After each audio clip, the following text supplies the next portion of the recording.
Hey there! Welcome to Moms with Mouse Ears. Today we're diving into something I know a lot of Disney fans love to plan, a quick trip to Disney World. We'll chat about how to plan for Disney World when you're on a tight schedule.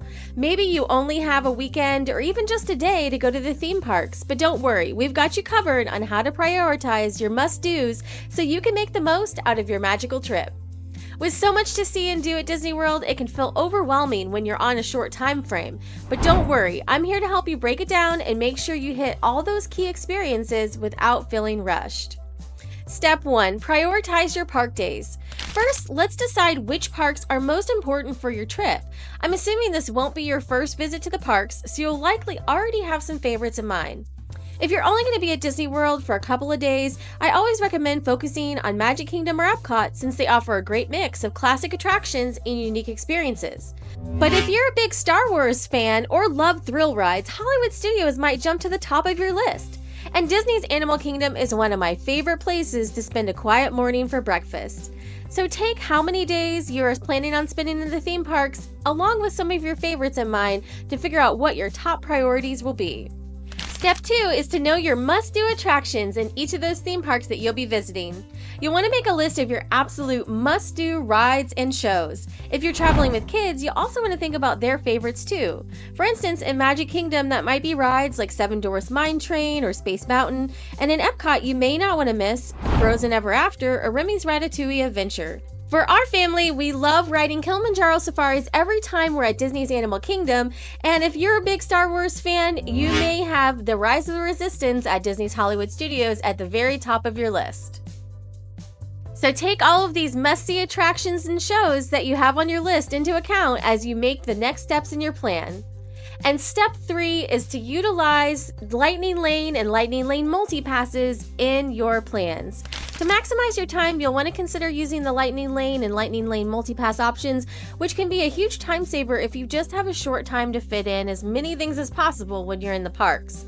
They let you skip the regular lines for some of the most popular attractions, and this can be a lifesaver when you're on a really tight schedule. I recommend booking your first Lightning Lane reservation as soon as the park opens, and then continue making those reservations throughout the day to make the most of that multi-pass option. Step 4 is to plan your dining strategies, quick service versus table service, and what you'll plan to eat while you're at Disney World. When you're on a short time frame, dining can eat up a big chunk of your day, no pun intended. Prioritize quick service options if you're trying to save time, but if you've got your heart set on a special dining experience like Be Our Guest or Space 220, make those reservations as soon as possible, but also try to plan them during a slower part of the day or ending your day with a late dinner. This can be a really fun kind of cap to the evening and a really fun way to end your trip as well. One of my favorite ways to end my day at Magic Kingdom is actually to eat dinner at Cinderella's royal table inside the castle, and try to time this to when the fireworks will be going off so you actually end your day watching fireworks from inside the castle. It's a truly magical end to your day. Step 5 is to plan for breaks. Yes, even on a tight schedule, you definitely want to make sure that you have some downtime for those ever so important breaks. When you're trying to fit everything in, you still want to take a short break because trust me, a quick stop to recharge with a Dole Whip or relax at a shaded spot will help you feel less rushed and be able to enjoy the day. So this will help you re-energize and you'll be back at it to get back on schedule. Step 6 is you want to plan to maximize your park hours and utilize rope drop if you'll be there in the morning. So if you're on a tight schedule, every minute counts, so make the most of the park hours for the day. Look them up inside the Disney app and plan your day around the park time hours that will be open. And if you're planning on park hopping, you may start at a park like Animal Kingdom that opens up earlier in the day and then continue hopping to the parks that are open later and later in the day. This is a really fun way to do 4 parks in one day and truly maximize your day. You want to arrive early to rope drop if you're already at Walt Disney World and you're starting your day at the parks, and that's when you get to the park as soon as it opens, and you can usually get on a shorter ride line for some of the most popular rides when you get there early in the day.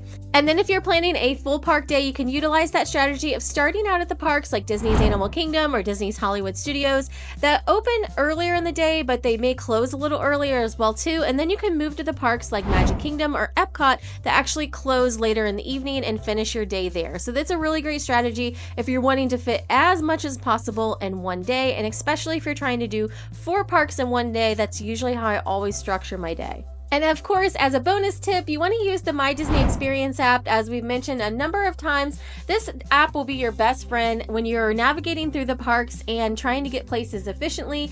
I use it to check wait times, mobile order food, and keep track of any lightning lane reservations that I've made. It'll save you a ton of time walking back and forth across the parks. You can find ride lines that have lower wait times, and it makes it quick and easy just to plan out your day as you're going along and figure out the most efficient schedule for that day.